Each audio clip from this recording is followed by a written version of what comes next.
स्वरूप शक्ति स्वरूप प्रेम स्वरूप मैं आत्मा हूँ।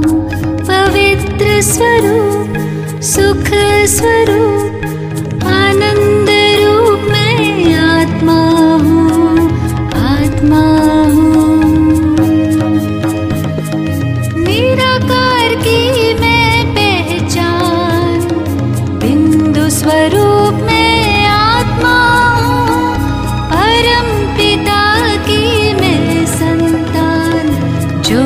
स्वरूप में आत्मा हूँ। शांत स्वरूप शक्ति स्वरूप प्रेम स्वरूप में आत्मा हूँ।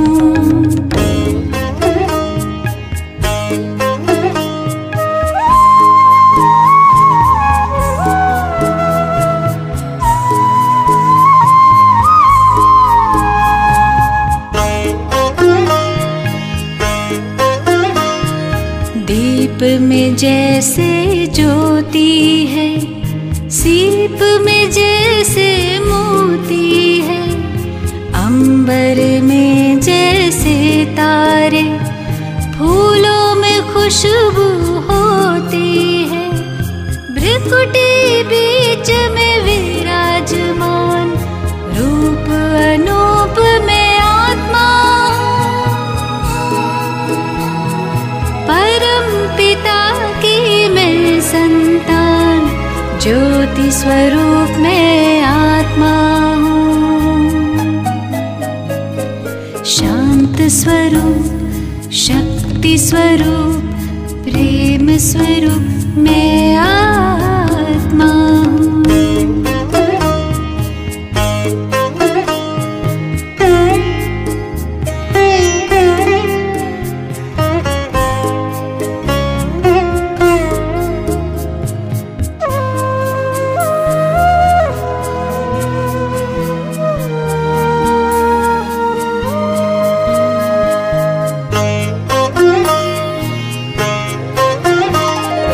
देह नहीं मैं देही हूँ, तन के गृह में गेही हूँ। शिव की प्यारी तन से न्यारी आत्मा सभी की स्नेही हूँ।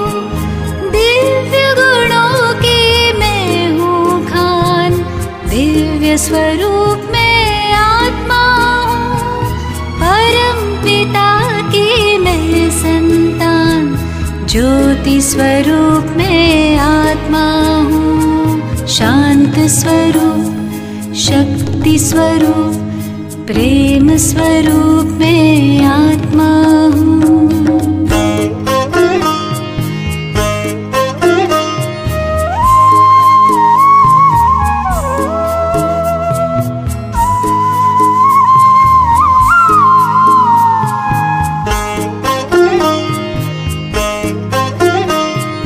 ब्रह्म से मैं अवतार लिए, देह का मैं आधार लिए।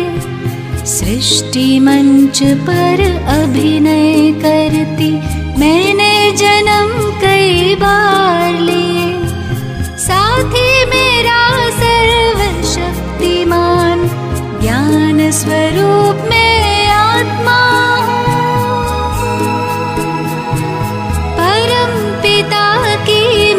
संतान ज्योति स्वरूप में आत्मा हूँ। शांत स्वरूप शक्ति स्वरूप प्रेम स्वरूप में आत्मा हूँ। पवित्र स्वरूप सुख स्वरूप आनंद रूप में आत्मा हूँ, आत्मा हूँ।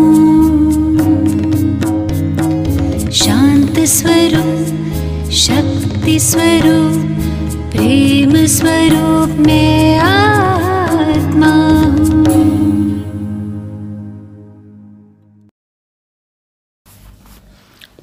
ఓం శాంతి.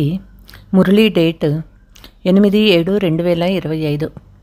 మధురమైన పిల్లలారా, మీ జీవితం అత్యంత అమూల్యమైనది. ఎందుకంటే మీరు శ్రీమతానుసారం విశ్వసేవ చేస్తూ ఉన్నారు. నరకాన్ని స్వర్గంగా మారుస్తారు. ప్రశ్న: సంతోషం అదృశ్యమయ్యేందుకు కారణమేది? దాని నివారణ ఏది? జవాబు: సంతోషం అదృశ్యమయ్యేందుకు కారణాలు: 1 దేహాభిమానం, 2 మనసులో ఏవైనా సంశయం ఉత్పన్నమైతే సంతోషం అదృశ్యమైపోతుంది. అందుకే ఎప్పుడైనా ఏదైనా సంశయం ఉత్పన్నమవుతే వెంటనే బాబాని అడగండి. దేహీ అభిమానిగా ఉండే అభ్యాసం చేస్తే సదా ఖుషీగా ఉంటారని బాబా సలహా ఇస్తారు. ఓం శాంతి. శ్రేష్టాతి శ్రేష్టమైన వారు భగవంతుడు. ఆ తర్వాత భగవానువాచ: నేను మిమ్మల్ని శ్రేష్టాతి శ్రేష్టంగా తయారు చేస్తాను కనుక పిల్లలు మీకు ఎంతో సంతోషం ఉండాలి. బాబా మనల్ని పూర్తి విశ్వానికి యజమానులుగా చేస్తారని కూడా తెలుసు. పరంపిత పరమాత్మ సర్వశ్రేష్ఠులని మనుషులు అంటారు. బాబా స్వయంగా చెప్తూ ఉన్నారు, నేను విశ్వానికి అధికారిగా అవ్వను. భగవాను వాచ: నన్ను ఉన్నతమైనటువంటి భగవంతుడని మనుషులు అంటారు, కానీ నేను నా పిల్లలే సర్వశ్రేష్ఠులని చెప్తాను. రుజువు చేసి చూపిస్తాను. పురుషార్థం కూడా డ్రామా అనుసారము కల్పకృతం వలె చేయిస్తాను. ఏమైనా అర్థం అవ్వకపోతే అడగమని తండ్రి తెలియచేస్తూనే ఉంటారు. మనుషులకైతే ఏమీ తెలియదు. ప్రపంచమంటే ఏమిటో, వైకుంఠమంటే ఏమిటో వారికి తెలియదు. భలే ఎంత గొప్ప నవాబులైనా కావచ్చు, పూర్వం నుండి వెళ్ళిపోయిన మొఘలులలో అయినా కావచ్చు, అమెరికాలో ఎంతో ధనవంతులు ఉండవచ్చు, కానీ లక్ష్మీనారాయణ వలె అవ్వలేరు. వారు వైట్ హౌస్ మొదలైనవి తయారు చేస్తారు, కానీ అక్కడ రతన్ జడితమైన బంగారు మేడలు ఉంటాయి. దానినే సుఖధామమని అంటారు. ఈ నాటకంలో మీదే హీరో హీరోయిన్ పాత్ర. మీరు వజ్ర సమానంగా అవుతూ ఉన్నారు. ఒకప్పుడు బంగారు యుగంగా ఉండేది, ఇప్పుడు ఇది ఇనుప యుగము. మీరు చాలా భాగ్యశాలురని తండ్రి చెప్తూ ఉన్నారు. భగవంతుడే స్వయంగా కూర్చొని అర్థం చేయిస్తున్నప్పుడు మీకు ఎంత సంతోషం ఉండాలి. కొత్త ప్రపంచం కొరకు మీరు చదువుకుంటూ ఉన్నారు. ఈ మీ జీవితం ఎంతో అమూల్యమైనది. ఎందుకంటే మీరు విశ్వసేవ చేస్తూ ఉన్నారు.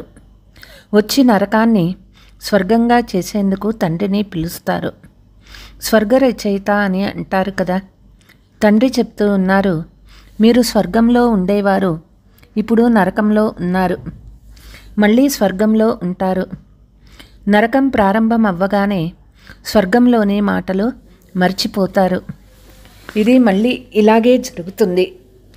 మళ్ళీ మీరు బంగారు యుగం నుండి ఇనుప యుగంలోకి తప్పకుండా రావాల్సిందే. బాబా పదే పదే పిల్లలకు చెప్తారు, మనస్సులో ఏమైనా అనుమానం ఉంటే దాని ద్వారా ఖుషి ఉండడం లేదంటే తెలపండి. తండ్రి కూర్చొని చదివిస్తున్నారంటే చదవాలి కదా. దేహాభిమానంలో వచ్చేస్తారు కనుక సంతోషం ఉండదు. సంతోషంగా ఉండాలి కదా. తండ్రి కేవలం బ్రహ్మాండానికి మాత్రమే అధికారులు. మీరు విశ్వానికి కూడా అధికారులుగా అవుతారు. భలే తండ్రిని సృష్టికర్త అని అంటారు. అలాగని ప్రళయమైపోతుంది, తర్వాత కొత్త ప్రపంచం రచిస్తాను కాదు.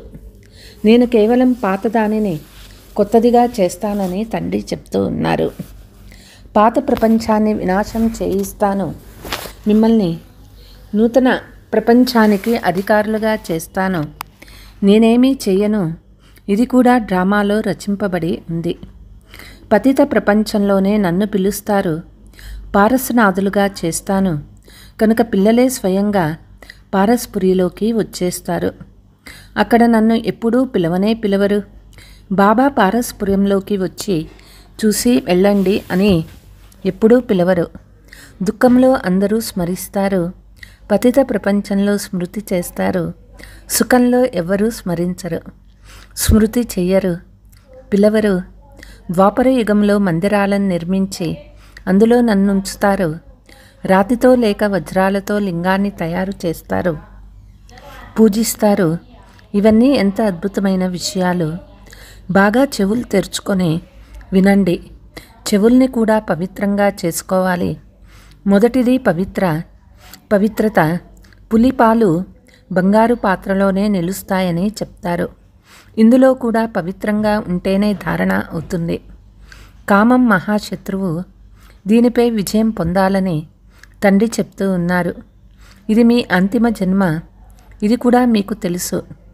ఇది అదే మహాభారత యుద్ధం కూడా. డ్రామా అనుసారం కల్పక్రితం ఎలా వినాశనం జరిగిందో ఇప్పుడు కూడా అలాగే జరుగుతుంది. పిల్లలు, మీరు స్వర్గంలో మళ్ళీ మీ మెహల్ కల్పక్రితం వలె తయారు చేయాలి. స్వర్గాన్ని ప్యారడైజ్ అనే అంటారు. పురాణాల నుండి ప్యారడైజ్ అనే అక్షరం వెలువడింది. మానస సరోవరంలో దేవకన్యలుండేవారని అంటారు. అందులో ఎవరైనా మునిగితే దేవతలుగా అవుతారని అంటారు. వాస్తవానికి ఇది జ్ఞాన మానస సరోవరం. అందులో మునిగి మీరు ఎలా ఉండేవారు, ఎలా అయిపోతారు. సుందరమైన వారిని దేవతలని అంటారు. రెక్కలున్నవారు దేవతలు కారు. పాండవులైన మిమ్మల్ని మహావీరులని అంటారు. కానీ వారు కూర్చొని పాండవులకు చాలా పెద్ద పెద్ద చిత్రాలు, గుహలు మొదలైనవి చూపించారు. భక్తి మార్గంలోని వారు ఎంతో ధనాన్ని వ్యర్థం చేస్తారు. తండ్రి చెప్తూ ఉన్నారు, నేను పిల్లల్ని ఎంత షావుకారులుగా తయారు చేశాను. ఆ ధనమంతా మీరు ఏం చేశారు? భారతదేశం ఎంత ధనవంతంగా ఉండేది. ఇప్పుడు భారతదేశానికి ఏ గతి పట్టింది? ఎవరైతే 100% సంపన్నంగా ఉండేవారో వారు ఇప్పుడు 100% దివాళా తీశారు. పిల్లలు, మీరు అన్ని ఏర్పాట్లు చేయాలి. మీ పిల్లలు మొదలైన వారికి కూడా శివబాబా స్మృతి చేస్తే మీరు కృష్ణుని వలె అవుతారని అర్థం చేయించాలి. కృష్ణుని ఎలా అయ్యారో ఎవరికీ తెలియదు. వెనుకటి జన్మలో శివబాబాను స్మృతి చేసినందునే కృష్ణునిగా అయ్యారు కనుక పిల్లలైన మీకు ఎంతో సంతోషం ఉండాలి. అయితే ఎవరు సదా ఇతరుల సేవ చేస్తారో వారికే అపారమైన ఖుషి ఉంటుంది. ముఖ్యమైనది నడవడిక. చాలా రాయల్గా ఉండాలి. ఆహార పానీయాలు చాలా ఉండాలి, బాగుండాలి. మీ వద్దకు ఎవరు వచ్చినా వారికి అన్ని రకాల సేవ చేయాలి. స్థూలంగానూ చేయాలి, సూక్ష్మంగా కూడా చేయాలి. శరీరము ఆత్మ రెండూ చేస్తే చాలా సంతోషిస్తారు. ఎవరొచ్చినా వారికి సత్యమైన సత్యనారాయణుని కథ వినిపించండి. శాస్త్రాలలో ఏవేవో కథలు వ్రాసేశారు. విష్ణు నాభి నుండి బ్రహ్మ వెలువడినట్లు చూపించారు. బ్రహ్మ చేతిలో శాస్త్రాలను చూపిస్తారు. ఇప్పుడు విష్ణు నాభి నుండి బ్రహ్మ ఎలా వస్తాడు? ఎంత రహస్యం ఉంది. ఇతరులెవరూ ఈ విషయాలను కొంచెం కూడా అర్థం చేసుకోలేరు. నాభి నుండి వెలువడే మాటే లేదు. బ్రహ్మనే విష్ణువుగా, విష్ణువే బ్రహ్మగా అవుతాడు. బ్రహ్మ విష్ణువుగా అయ్యేందుకు క్షణమే పడుతుంది. క్షణంలో జీవన్ముక్తి అని చెప్పబడుతుంది. నీవు విష్ణువుగా అవుతావని బాబాకు సాక్షాత్కారం చేయించారు. సెకండులో నిశ్చయమైపోయింది. వినాశం కూడా సాక్షాత్కారమైంది. లేకుంటే వాస్తవానికి కలకత్తాలో రాజువలే ఉండేవారు. ఏ కష్టమూ ఉండేది కాదు. చాలా రాయల్గా ఉండేవారు. ఇప్పుడు తండ్రి మీకు జ్ఞానరత్నాల వ్యాపారాన్ని నేర్పిస్తారు. ఈ వ్యాపారము దేని ముందు పనికిరాదు. కానీ మీ పాత్రకు వారి పాత్రకు చాలా తేడా ఉంది. బాబా ఇతనిలో ప్రవేశించగానే తక్షణం అంతా వదిలేశాడు. బట్టి తయారవ్వాల్సి ఉండింది. మీరు కూడా అంతా వదిలేశారు. నదిని దాటుకొని వచ్చి బట్టీలో పడ్డారు. ఏం జరిగినా ఏ చింత లేదు. కృష్ణుడు ఎత్తుకెళ్ళాడని అంటారు. ఎందుకు అపహరించారు? వారిని పట్టపు రాణులుగా చేసుకునేందుకు. ఈ బట్టి కూడా పిల్లలను స్వర్గ మహారాణులుగా చేసేందుకే తయారైంది. శాస్త్రాలలో ఏవేవో వ్రాసేశారు. వాస్తవంలో ఏం జరిగిందో దాన్ని మీరిప్పుడు అర్థం చేసుకుంటారు. ఎత్తుకెళ్లే మాటే లేదు. కల్పకృతం కూడా నిందల పాలయ్యాడు. అపకీర్తి వచ్చింది. ఇదంతా డ్రామానే. ఏం జరిగినా కల్పకృతం వలె జరుగుతుంది. కల్పకృతం ఎవరు రాజ్యం తీసుకొని ఉంటారో వారు తప్పకుండా వస్తారని మీకు తెలుసు. నేను కూడా కల్పకల్పము వచ్చి భారతదేశాన్ని స్వర్గంగా తయారు చేస్తాను. పూర్తి 84 జన్మల లెక్కను అర్థం చేయించాను. మీరు సత్యయుగంలో అమరులుగా ఉంటారు. అక్కడ అకాల మృత్యువులు ఉండవు. శివబాబా మృత్యువుపై విజయాన్ని కలిగిస్తారు. నేను కాలునికి కాలును అని చెప్తారు. కథలు కూడా ఉన్నాయి. మీరు కాలునిపై విజయాన్ని పొందుతారు. మీరు అమరలోకానికి వెళ్తారు. అమరలోకంలో శ్రేష్ఠ పదవిని పొందేందుకు ఒకటేమో పవిత్రంగా అవ్వాలి, రెండవది దైవీ గుణాలను ధారణ చేయాలి. రోజు మీ లెక్కాచారాన్ని వ్రాయండి. రావణ్ ద్వారా మీకు నష్టం జరిగింది, నా ద్వారా మీకు లాభం కలుగుతుంది. వ్యాపారస్తులు ఈ విషయాలను బాగా అర్థం చేసుకుంటారు. ఇవి జ్ఞానరత్నాలు.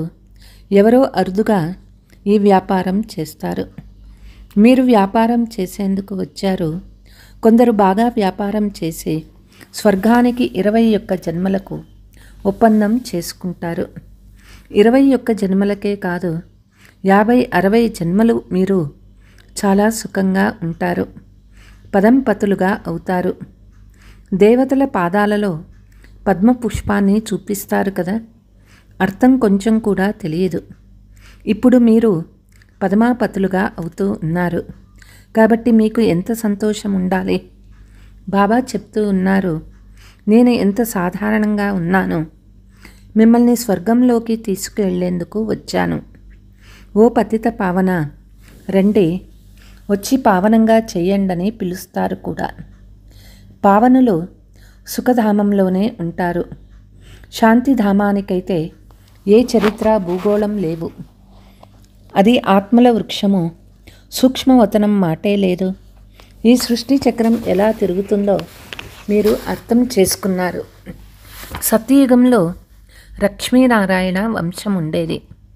ఒకే లక్ష్మీనారాయణలు రాజ్యం చేస్తారని కాదు, వృద్ధి చెందుతుంది కదా. మళ్ళీ ద్వాపరంలో వారే పూజ్యుల నుండి మళ్ళీ పూజారులుగా అవుతారు. మీరే పూజ్యులని పరమాత్ముని గురించి అంటారు. పరమాత్ముని సర్వవ్యాపి అని కూడా అంటారు. ఈ విషయాలు మీరు మాత్రమే అర్థం చేసుకున్నారు. శ్రేష్టాతి శ్రేష్టమైన భగవంతుడని అర్ధకల్పం మీరు పాడుతూ వచ్చారు. ఇప్పుడు భగవాను వాచ, మీరు శ్రేష్టాతి శ్రేష్టమైన పిల్లలు. మరి అటువంటి తండ్రి సలహా అనుసారం నడుచుకోవాలి. గృహస్థ వ్యవహారంలో కూడా నిర్వహించాలి. అందరూ ఇక్కడే ఉండేందుకు సాధ్యం లేదు. అందరూ ఇక్కడే ఉండిపోతే ఎంత పెద్ద భవనం కట్టాలి. కింద నుండి పై వరకు దర్శనం కోసం ఎంత పెద్ద క్యూ ఉంటుందో ఒకరోజు మీరే చూస్తారు. ఎవరికైనా దర్శనం కలగకపోతే తిట్టడం కూడా ప్రారంభిస్తారు. మహాత్ముని దర్శనం చేసుకోవాలని అనుకుంటారు. ఇప్పుడిక్కడ మీరు పిల్లలకు తండ్రి వారు పిల్లల్నే చదివిస్తారు. మీరు ఎవరికైనా మార్గాన్ని తెలిపిస్తారు. కొందరు బాగా నడుస్తారు, కొందరు ధారణ చేయలేరు. ఎంతమందో ఇక్కడ వింటూనే ఉంటారు. వెలుపలికి వెళ్ళగానే అక్కడి వారిగానే అయిపోతారు. ఆ ఖుషి ఉండదు, చదువు ఉండదు, యోగం ఉండదు. చార్టు పెట్టండని బాబా ఎంతగానో తెలిపిస్తారు.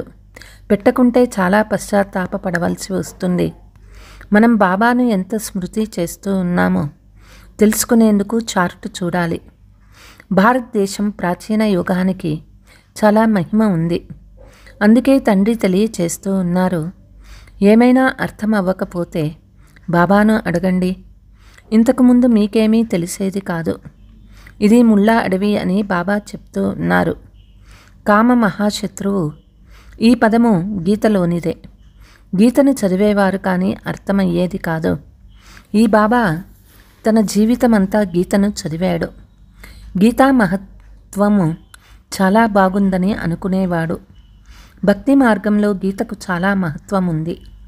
భగవద్గీత చిన్నది కూడా ఉంటుంది, పెద్దదిగా కూడా ఉంటుంది. కృష్ణుడు మొదలైన దేవతలు అవే చిత్రాలు ఎన్నో రకరకాలుగా లభిస్తూ ఉంటాయి. వాటికి పెద్ద పెద్ద మందిరాలను కూడా తయారు చేస్తారు. బాబా చెప్తూ ఉన్నారు, మీరు విజయమాలలోని మణులుగా అవ్వాలి. ఇటువంటి మధురమైన తండ్రిని బాబా బాబా అని కూడా అంటూ ఉంటారు. స్వర్గరాధ్యాన్ని ఇస్తారని కూడా అర్థం చేసుకుంటారు. అయినా వింటారు, వర్ణిస్తారు. అహో మాయ, విడాకులు ఇచ్చేసి వెళ్ళిపోతూ ఉంటారు. బాబా అన్నారంటే బాబా అంటే బాబానే. భక్తి మార్గంలో కూడా పతిలకే పతి, గురువులకే గురువు ఒక్కరు అని మహిమ చేస్తారు. వారు మన తండ్రి, జ్ఞానసాగర్లు, పతిత పావనులు. బాబా మేము కల్పకల్పము మీ నుండి వారసత్వం తీసుకుంటూనే వచ్చాము. కల్పకల్పము కలుస్తాము. బేహద్దు తండ్రి అయినా మీ నుండి మాకు తప్పకుండా బేహద్దు వారసత్వం లభిస్తుందని పిల్లలు మీరంటారు. ముఖ్యమైనది అల్ఫ్, అందులో వారసత్వం కూడా ఇమిడి ఉంది. బాబా అంటేనే వారసత్వము. అది హద్దులోనిది, ఇది అనంతమైనది. హద్దులోని బాబాలు అనేక మంది ఉన్నారు. బేహద్దు తండ్రి ఒక్కరే. अच्छा, मीठे मीठे सिकीलते बच्चों प्रति माता पिता बाप दादा का याद प्यार और गुड मॉर्निंग। रूहानी बाप की रूहानी बच्चों को नमस्ते। हम रूहानी बच्चों के रूहानी माता पिता बाप दादा को याद प्यार गुड मॉर्निंग, नमस्ते नमस्ते। धारणा, స్థూల సూక్ష్మ సేవలు చేసి అపారమైన సంతోషాన్ని అనుభవం చేయించాలి. నడవడికలు మరియు ఆహార పానీయాలు రాయల్గా ఉండాలి. అమరలోకంలో శ్రేష్ఠ పదవిని పొందేందుకు పవిత్రంగా అవ్వడంతో పాటు దైవీ గుణాలు కూడా ధారణ చేయాలి. నేను బాబాను ఎంతో స్మృతి చేస్తూ ఉన్నాను. అవినాశి జ్ఞానరత్నాల సంపాదన ఎంత చేసుకుంటూ ఉన్నాను. ధారణ అయ్యేందుకు చెవులు పవిత్రంగా అయినాయా నీ లెక్కాచారాన్ని చూసుకోవాలి. వరదానము, సేవ చేస్తూ స్మృతి యొక్క అనుభవాల రేస్ చేసే సదా లవులీన ఆత్మాభవ. స్మృతిలో ఉంటారు కానీ స్మృతి ద్వారా ఏ ప్రాప్తులు జరుగుతాయో ఆ ప్రాప్తుల అనుభూతితో ముందుకి వెళ్తూ ఉండండి. దానికోసం ఇప్పుడు విశేషంగా సమయాన్ని అటెన్షన్ ఇవ్వండి. తద్వారా మీరు అనుభవాల సాగరంలో మునిగిపోయిన లవులీన ఆత్మ అని అర్థమవ్వాలి. ఎలాగైతే పవిత్రత, శాంతుల వాతావరణం అనుభవం అవుతుందో అలా వీరు శ్రేష్టమైన యోగులు, లగ్నంలో మగ్నమై ఉండేవారు అనుభవం అవ్వాలి. జ్ఞానం యొక్క ప్రభావం ఉంది కానీ యోగము ద్వారా సిద్ధి స్వరూపం యొక్క ప్రభావం ఉండాలి. సేవ చేస్తూ స్మృతి యొక్క అనుభవాలలో మునిగిపోయి ఉండండి. స్మృతి యాత్ర యొక్క అనుభవాల రేస్ చేయండి. స్లోగన్, సిద్ధిని స్వీకరించుట అనగా భవిష్య ప్రాలబ్ధాన్ని ఇక్కడే సమాప్తం చేసుకోవటం. అవ్యక్త సూచన, సంకల్పాల శక్తిని జమ చేసుకొని శ్రేష్టమైన సేవకు నిమిత్తం అవ్వండి. పిల్లలు, మీరు శ్రేష్ట సంకల్పాల శక్తితో ఎంతెంత సంపన్నంగా అవుతూ ఉంటారో అంతంత శ్రేష్ట శక్తిశాలి సేవ యొక్క స్వరూపం స్పష్టంగా కనిపిస్తుంది. మనుషుల్ని ఎవరో పిలుస్తూ ఉన్నారు. ఏదో దివ్య బుద్ధి ద్వారా శుభ సంకల్పాల పిలుపు వినిపిస్తూ ఉంది. ప్రతి ఒక్కరూ అనుభవం చేస్తారు. కొంతమంది దివ్య దృష్టి ద్వారా తండ్రి మరియు స్థానాన్ని చూస్తారు. రెండు ప్రకారమైన అనుభవాల ద్వారా చాలా తీవ్ర వేగంతో మీ శ్రేష్ఠ స్థానానికి చేరుకుంటారు. అచ్చా, ఓం శాంతి.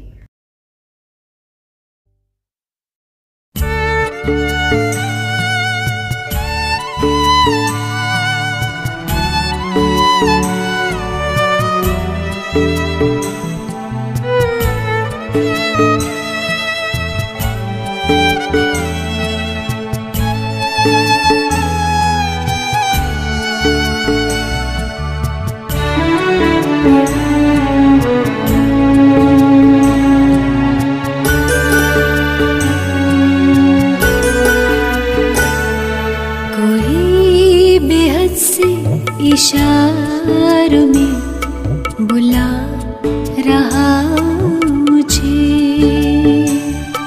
कोई बेहद से इशारों में बुला रहा मुझे।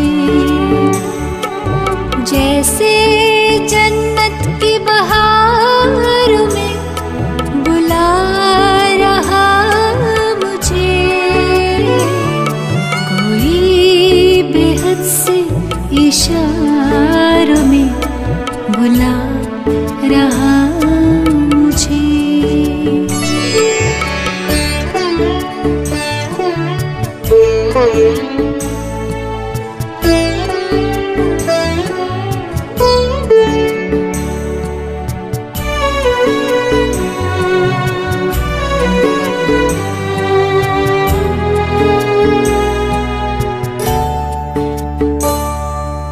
रूप प्यारा है तो भी सबको नजर न आता है, मेरी नजरों से दूर पल भर नहीं जाता है।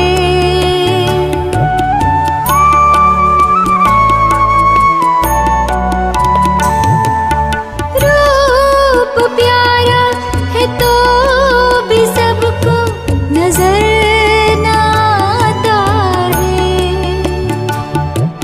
मेरी नजरों से दूर पल भर नहीं जाता है। बड़ी अदा से नजारों में बुला रहा मुझे, बड़ी अदा से नजारों में बुला रहा मुझे। जैसे जन्नत की बहारों में बुला रहा मुझे, कोई बेहद से इशारों में बुला रहा मुझे।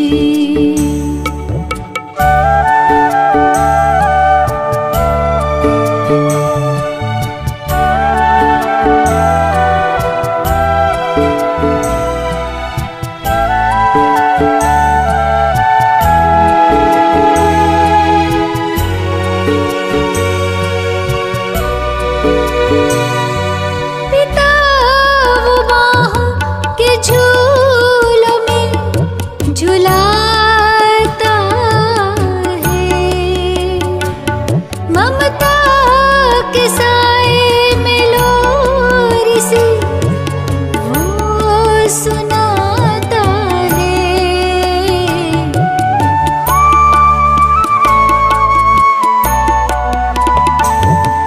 पिता वो बाहों के झूलों में झुलाता है, ममता के साए में लोरी सी वो सुनाता है। अपने प्यारों दुलारों में बुला रहा मुझे, अपने प्यारों दुलारों में बुला रहा मुझे। जैसे जन्नत की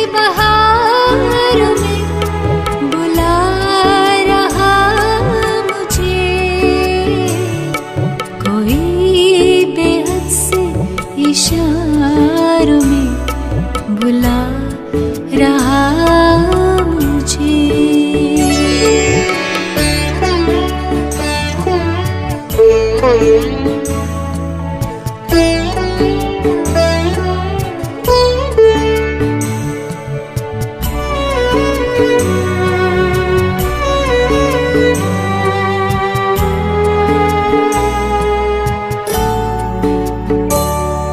रूहानी नजरों से उसने मेरा श्रृंगार किया,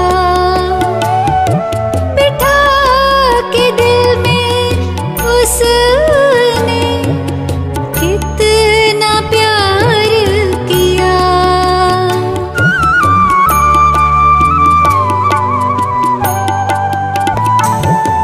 रूहानी नजरों से उसने मेरा श्रृंगार किया,